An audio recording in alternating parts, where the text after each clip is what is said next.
திமுக காரங்களுக்கு வேணா தாய்மொழி இங்க வேண்டாம்னு நினைக்கிறாங்க போல தெரியுது. ஏன்னா அவங்க இப்போ நடத்துகிற ஒரு பள்ளிக்கூடத்தில் கூட தமிழ் கிடையாது. திமுக காரங்க நடத்துகிற எல்லா பள்ளிக்கூடங்கள்லையும் ஹிந்தி சொல்லி கொடுக்குறாங்களா இல்லையா? நான் ஹிந்திக்கு ஆதரவாக பேசுவேன். ஏதாவது திமுகவினுடைய நிர்வாகி நடத்துகிற பள்ளியில் நான் ஹிந்தி சொல்லித்தர மாட்டேன்னு அவங்க பள்ளிக்கூடத்தை மூடுவதற்கு தயாரா? பிரதமர் திரு நரேந்திர மோடிஜி அவர்கள் உலகரங்களை சொல்லி கொண்டு இருக்கிறார். யாதும் ஊரே யாவரும் கேளீர் என்று ஐநா சபையில் போட்டிருந்தார். பிஎம்சியில் நீங்கள் கையெழுத்து போட்டு பின்வாங்கியிருக்கு. தம்பி, நீங்கள் எல்லாருக்குமே ஒரு நிதி கொடுக்குறதா இருந்தால் அந்த ஒவ்வொரு நிதியிலையுமே ஒரு கண்டிஷன்ஸ் இருக்கு. அந்த கண்டிஷன்ஸை ஒத்துக்கிட்டா நாங்கள் முழுமையான ஆதரவு கொடுக்குறோம் அப்படின்றதா நம்மளுடைய கல்வித்துறை அமைச்சர் சொல்லியிருக்கிறார். அந்த கண்டிஷனை நீங்கள் கையெழுத்து போடுங்க, நாங்கள் உங்களுக்கு தமிழ்நாட்டுக்கு தேவையான அனைத்து ஒத்துழைப்பும் முழுமையான நிதியும் கொடுக்கப்படும் என்று சொல்லியிருக்கோம்.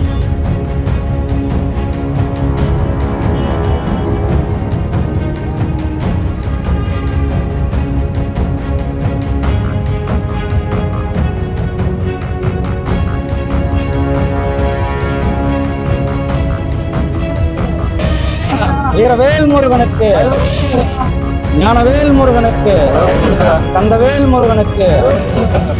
Low interest, flexible repayment, minimal documentation. Repco Home Loans.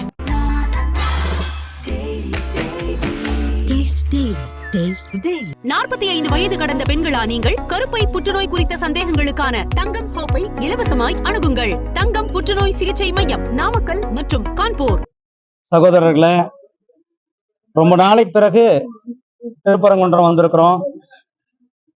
என்னுடைய வெற்றிவேல் யாத்திரை 2021 தமிழகம் முழுவதும் பாரதிய ஜனதா கட்சி சார்பில் வெற்றிவேல் யாத்திரை நடத்தப்பட்டது. அந்த வெற்றிவேல் யாத்திரையினுடைய ஒரு பகுதியாக 6 முருகப்பெருமான் இருக்கின்ற படை வீட்டுக்கும் போவதாக தீர்மானித்து அப்பொழுது நான் திருப்பரங்குன்றம் வந்து இங்கு முருகப்பெருமானை வேண்டிக் கொண்டு சென்றிருக்கின்றோம்.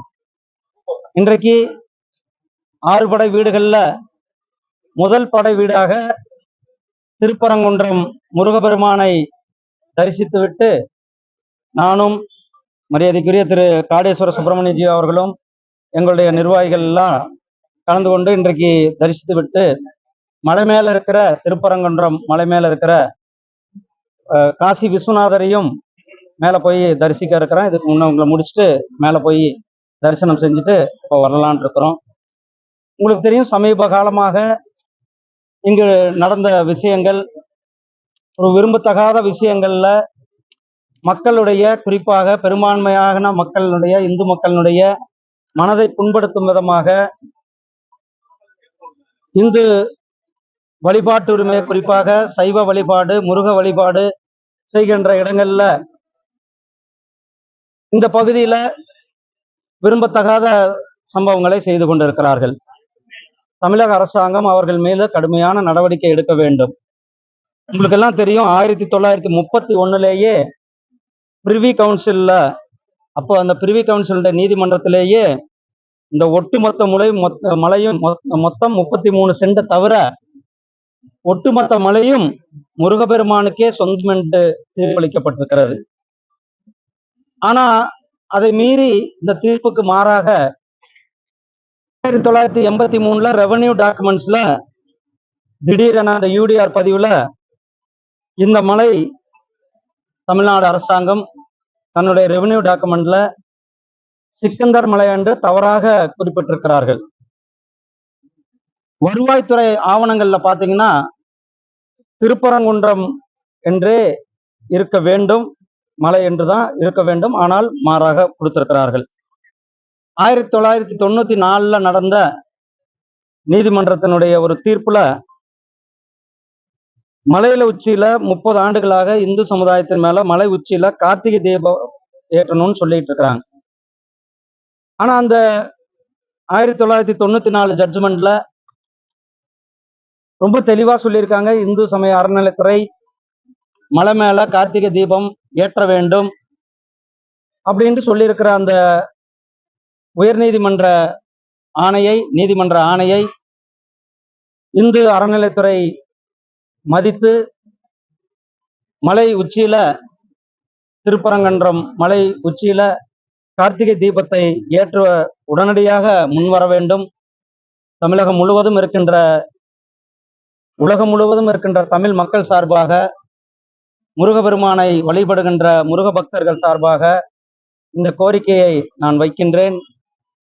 உடனடியாக இந்து அறநிலைத்துறை நம்மளுடைய திருப்பரங்குன்றம் மலை மேல, மலை உச்சியில கார்த்திகை தீபத்தை ஏற்றுவதற்கு அனைத்து நடவடிக்கைகளும் எடுக்க வேண்டும்.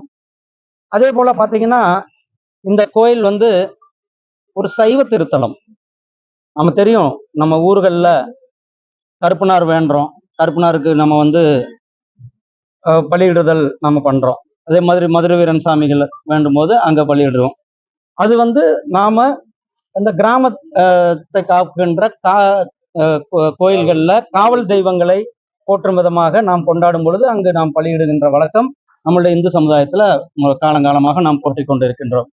ஆனால் எந்த ஒரு முருக பெருமான் இருக்கின்ற இடத்திலேயோ அல்லது ஒரு சைவ வைணவ தலத்திலேயோ அல்லது ஒரு சைவ தலத்திலேயோ இந்த பலியிடுகின்ற சம்பவம் எங்கேயுமே கிடையாது. அப்படி இருக்கின்ற போது நாம திருப்பரங்குன்ற மலை மேல ஒரு விரும்பத்தகாத சம்பவங்களை நடத்த முன் வந்திருக்கோம் அல்லது நடத்தியவர்களை உடனடியாக தமிழ்நாடு அரசாங்கம், காவல்துறையானது அவர்கள் மேல நடவடிக்கை எடுத்து அவர்களை கைது செய்யப்பட வேண்டும். இங்க இருக்கின்ற மக்கள் அமைதியான மக்கள், அனைத்து தரப்பிலும் சகோதரர்களாக போற்றுக் கொண்டிருக்கின்ற நாம் அனைவரும் சகோதரர்கள். இங்கு இருக்கின்ற பொழுது நாம் யாருடைய மனதையும் புண்படுத்த கூடாமல், ஏன்னா பெரும்பான்மையான மக்கள் இந்து சமுதாயத்தை மக்கள், அவர்கள் அவர்களுடைய வழிபாட்டு உரிமை, என்னுடைய வழிபாட்டு உரிமை காலங்காலமாக சைவ தலங்களிலோ அல்லது வைணவ தலங்களிலோ பலியிடுவது என்பது நடைமுறையில எங்கேயுமே கிடையாது. அப்படி இருக்கும் பொழுது அதை வேண்டும் என்று சொல்லிக்கொண்டு அந்த ஒரு முயற்சியை செய்தவர்கள் மீது தக்க நடவடிக்கை எடுக்க வேண்டும் காவல்துறை. இதை நாங்கள் எங்களுடைய முருக பக்தர்கள் சார்பாக தமிழ்நாடு முழுவதும் நாம ஏற்கனவே வலியுறுத்தி ஒரு மிகப்பெரிய பேரணி எல்லாம் கூட இங்க நடத்தி, நம்மளுடைய இந்து முன்னணி மாநில தலைவர் அவர்கள் தலைமையில் அவரெல்லாம் கூட கைது செய்யப்பட்டு, எங்களுடைய தலைவர்கள்லாம் வீடுகளிலேயே கைது செய்யப்பட்ட சம்பவங்கள்லாம் மிகவும் வன்மையாக கண்டிக்கத்தக்கது. ஆகையால் ஒரு நல்ல சமூக நல்லிணக்கத்தை ஏற்படுத்தும் விதமாக நாம் எங்களுடைய பகுதி, என்னுடைய வழிபாட்டு முறை, என்னுடைய வழிபாட்டு உரிமை, என்னுடைய சென்டிமெண்ட்டை யாரும் அவமதிப்பதோ அல்லது அதை மீறுவதையோ எந்த நேரத்திலையும் அனுமதிக்க முடியாது. அதனால நாம் இந்த பகுதியில நம்மளுடைய வழக்கம் என்ன, நம்மளுடைய நடைமுறை என்ன, அதை அனைவரும் பின்பற்ற வேண்டும். 1984 யூபிஎஸ் கோட்டா மாறி இருக்காங்க. அதுக்கப்புறம் தொடர்ந்து பல்வேறு கோட்டங்கள் இருக்கு. அதை கோர்ட்ல எதுவும் இது பண்ணிருக்கீங்க? இதுதான் நாம தொடர்ந்து நடவடிக்கை எடுத்துக் கொண்டிருக்கிறோம். இனிமேல் நம்மளுடைய இந்து முன்னணி சார்பில் அதற்கான அனைத்து நடவடிக்கைகளும் நம்மளுடைய மாநில தலைவர் அவர்கள் இருக்கிறார்கள். தொடர்ந்து அவங்க போராடி கொண்டு, மக்கள் மன்றத்திலும் சரி நீதிமன்றங்களிலும் சரி தொடர்ந்து போராடி கொண்டிருக்கிறோம். நம்மளுடைய உரிமை, அந்த உரிமையை பாதுகாப்பதற்கு அனைத்து நடவடிக்கைகளும் எடுக்கப்படும். தேசிய கல்விக் கொள்கையில வழங்கப்படும் பல்வேறு தேசிய கல்விக் கொள்கை பொறுத்தளவு நான் காலையிலேயே ஒரு மிக முக்கியமா சொன்னேன். இந்த தேசிய கல்விக் கொள்கை ஏதோ ஒரு நாள்ல 2 நாள்ல கொண்டு வந்தது அல்ல. 40 ஆண்டுகளுக்கு பிறகு இன்றைய காலகட்டத்திற்கு நம்மளுடைய தமிழ்நாட்டு இளைஞர்களாகட்டும், இந்தியா முழுவதும் இளைஞர்களாகட்டும், உலக அளவுல இருக்கின்ற சந்தை நிலவரம், இன்னைக்கு உலக அளவுல இருக்கிற மார்க்கெட் நிலவரத்திற்கு நாம உலக அளவுல காம்படிட் பண்றதுக்கு, போட்டி போடுற அளவுக்கு நம்மளுடைய இளைஞர்களை தயார் செய்ய வேண்டிய பொறுப்பு நமக்கு இருக்கிறது, கடமை நமக்கு இருக்கிறது.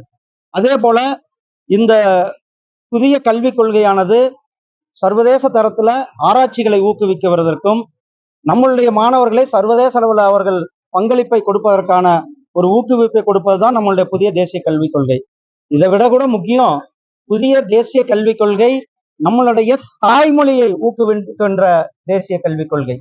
ஆரம்ப காலத்துல, அதாவது ஆரம்ப நிலை கல்வி 1ஆம் வகுப்பு 2ஆம் வகுப்புல எல்லாம் தாய்மொழியில படிக்கணும், தாய்மொழியில தான் குழந்தைகளை படிக்க வைக்கணும், தாய்மொழிக்கு மிக முக்கியத்துவம் கொடுக்கின்றதுதான் இந்த புதிய கல்விக் கொள்கை. ஏன்னா தாய்மொழி மூலியமா ஒரு குழந்தை தன்னுடைய அறிவை இன்னும் அதிகமாக சொல்ல முடியும், தன்னுடைய கண்டுபிடிப்புகளை அதிகமாக சொல்ல முடியும். அதனால தாய்மொழியை ஊக்குவிக்கின்ற ஒரு புதிய கல்விக் கொள்கை நாம் கொடுத்திருக்கிறோம்.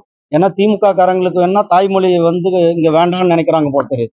ஏன்னா அவங்க நடத்துற ஒரு பள்ளிக்கூடத்துல கூட தமிழ் கிடையாது.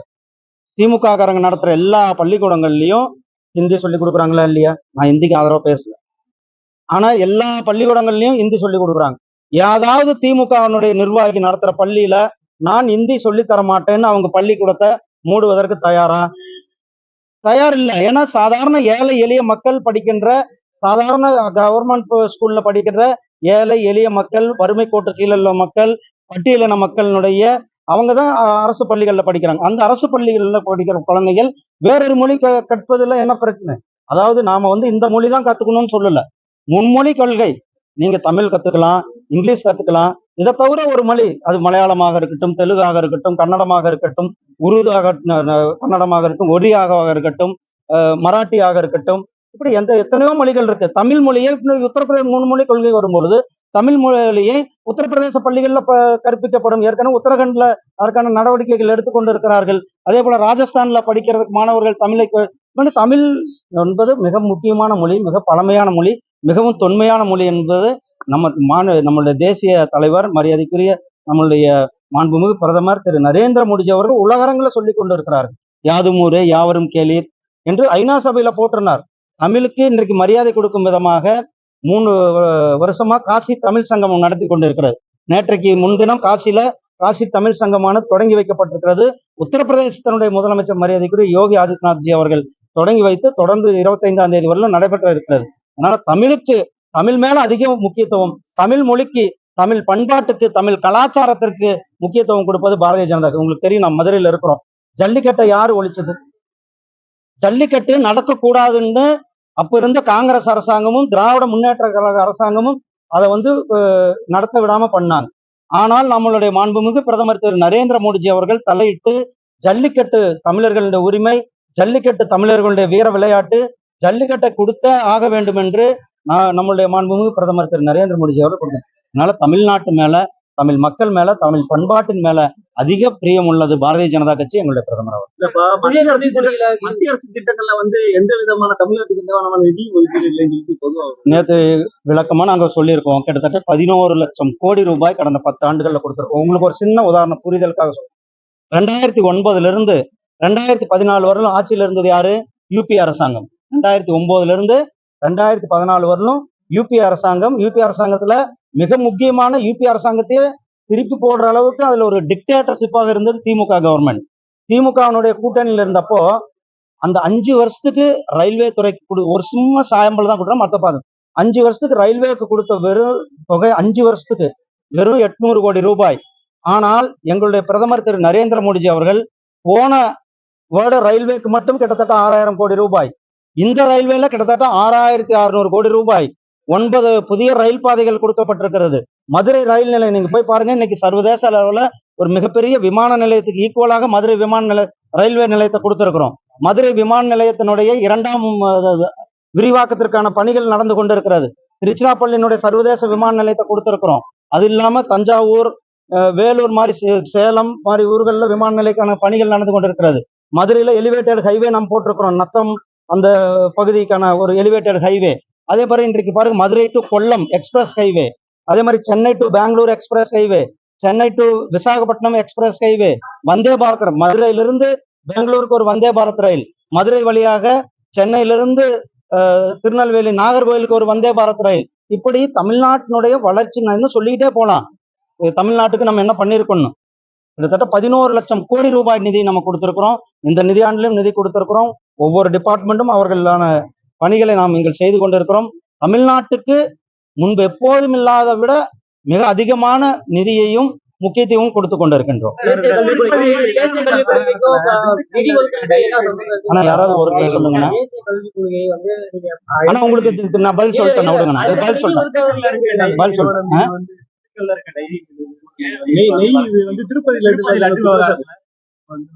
கைது பண்ணியிருக்காங்க. இது உண்மையாலுமே மிகவும் ஒரு வரவேற்பத்தக்கது. நான் ஏற்கனவே இப்ப சொன்னேன், இங்க நம்மளுடைய திருப்பரங்குன்ற மலையில என்ன நடக்குது? நான் பெருமாள் பக்தர், எனக்கு குலதெய்வமே பெருமாள். நான் மாசத்துக்கு ஒரு முறை திருப்பதிக்கு போறோம். எப்படி என்னுடைய மனது புண்பட்டிருக்குன்னு பாருங்க. ஒரு கலப்படமான பொருளை நம்மளுடைய பெருமானுக்கு, ஏழுமலையானுக்கு படைக்கின்ற நெய்யில ஒரு கலப்படத்தை செய்ததை, அது விலங்குகளினுடைய கொழுப்பை கலப்படம் செய்ததை எந்த விதத்திலும் ஏற்றுக்கொள்ள முடியாது. அவர்களை கைது பண்ணியிருக்கிறார்கள் சிபிஐ. அவர்கள் மேல இன்னும் நீதி சட்டப்படியான நடவடிக்கை. தமிழக அரசோட வரி பணங்கள் மட்டும் மத்திய அரசுக்கு தேவைப்படுது. ஆனா தேசிய கல்விக்குழு ஏற்றாதான் நாங்க மீட் பண்ணுவோம் அப்படின்றது பாருங்க, அப்படி பழிவாங்குற இருக்கு. அதுதான் சொல்றேன். நான் வந்து நேற்றைக்கு முன்தினம் நம்மளுடைய கல்வித்துறை அமைச்சர் ரொம்ப தெளிவா சொன்னார். பிஎம்சில நீங்க கையெழுத்து போட்டு பின்வாங்கியிருக்கீங்க. அதாவது பிஎம்சி இன்றைக்கு ஒவ்வொரு அரசு பள்ளிகள்லையும் கூட தரம் உயர்த்துவதற்கான வேலைகளை நம்ம பிஎம்சி ஆனது செய்து கொண்டு, நீங்கள் நீங்க எல்லாருக்குமே ஒரு நிதி கொடுக்கறதா இருந்தா அந்த ஒவ்வொரு நிதியிலையுமே ஒரு கண்டிஷன்ஸ் இருக்கு. அந்த கண்டிஷன்ஸை ஒத்துக்கிட்டா நாங்க முழுமையான ஆதரவு கொடுக்கிறோம் அப்படின்றத நம்மளுடைய கல்வித்துறை அமைச்சர் சொல்லியிருக்கிறார். நாங்க எந்த இடத்துலையுமே அவர் வந்து நிதி கொடுக்க மாட்டோம் அப்படின்னு சொல்ல. ஆனா ஒரு அந்த திட்டத்திற்கான கண்டிஷன் என்ன, அந்த கண்டிஷனை நீங்கள் கையெழுத்து போடுங்க.